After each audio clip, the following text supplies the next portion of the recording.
Imagine surviving with nothing but a bow, a few poisoned arrows, and knowledge passed down for thousands of years. No supermarkets, no farms, no modern tools. Today, deep near the dry woodlands surrounding Lake Eyasi, we follow the incredible Hadzabe as they track, hunt, and cook one of the most challenging animals in the wild, a baboon. This is not just a hunt, this is pure survival. If you love authentic tribal life, ancient skills, and real wilderness adventure, make sure to subscribe and stay with us until the end, because what happens after the hunt might surprise you. The day begins before sunrise. There are no alarms here, only instinct.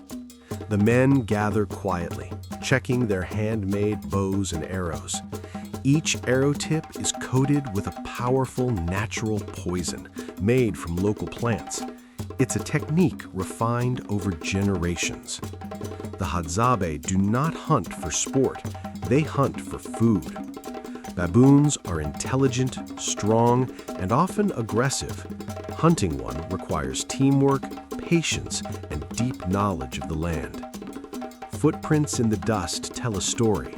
Broken branches, distant calls. The hunt begins.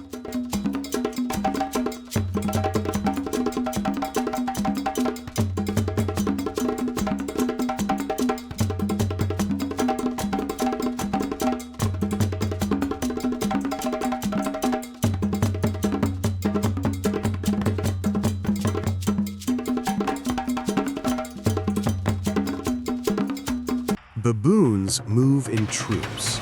They travel across rocky terrain and tall grass, always alert. The Hadzabe hunters move silently. No loud talking, no sudden movement.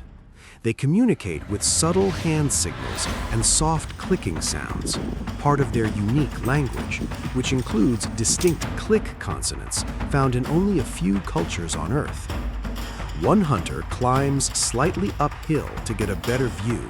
Another circles wide to avoid detection. They've spotted the troop. The wind direction matters. If the baboons smell danger, they will scatter immediately. The hunters wait. Patience is survival.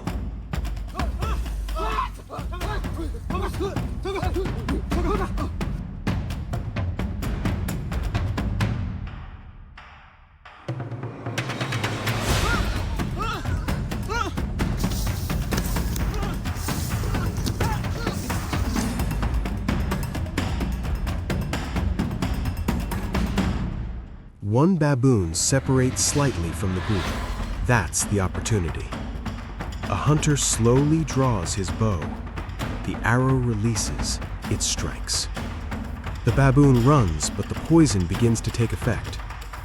The hunters follow carefully, staying alert. An injured baboon can be extremely dangerous. After a tense tracking period, the animal collapses. There is no celebration, only respect. The Hadza believe in taking only what they need. Every hunt is a serious moment. Nothing is wasted.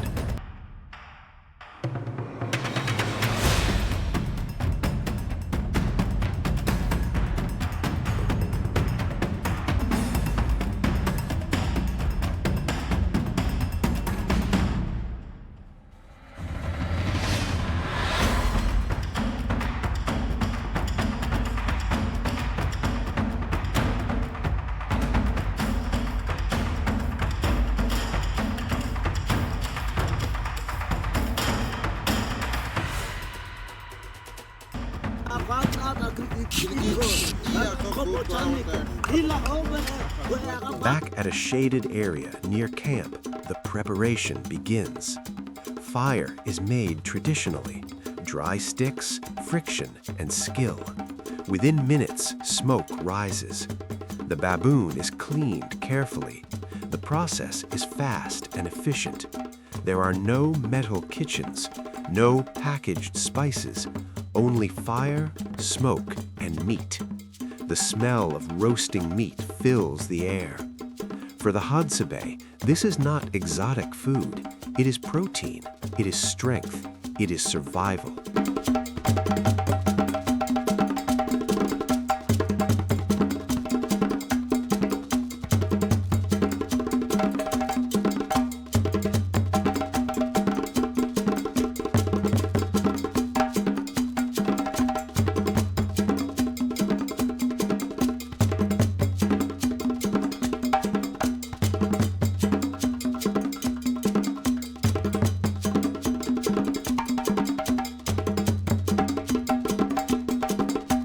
The meat is placed directly over the fire.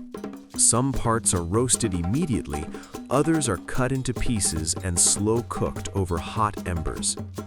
Children gather nearby. Women prepare other gathered foods, tubers, berries, sometimes honey if available. The community shares everything.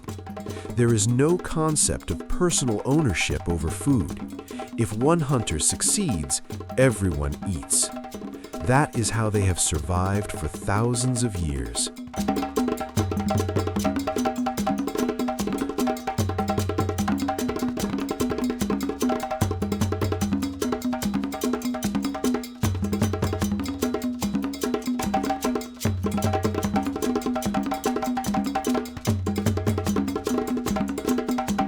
As the sun lowers, the cooked meat is divided. No arguments, no hierarchy. Elders receive portions. Children eat first. The atmosphere is calm. Laughter returns.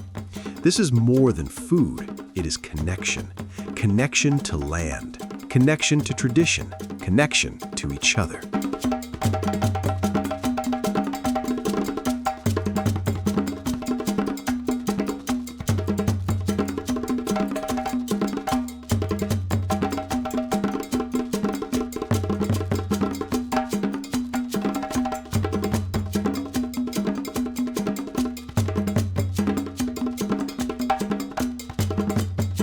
Today, we witnessed something powerful, not just a hunt, but a way of life that has survived against all odds. What do you think about traditional hunter-gatherer survival in the modern world? Let us know in the comments. If you want to see more authentic tribal life and real wilderness survival, subscribe and turn on notifications so you never miss an adventure. Until next time, stay curious, stay respectful, and keep exploring.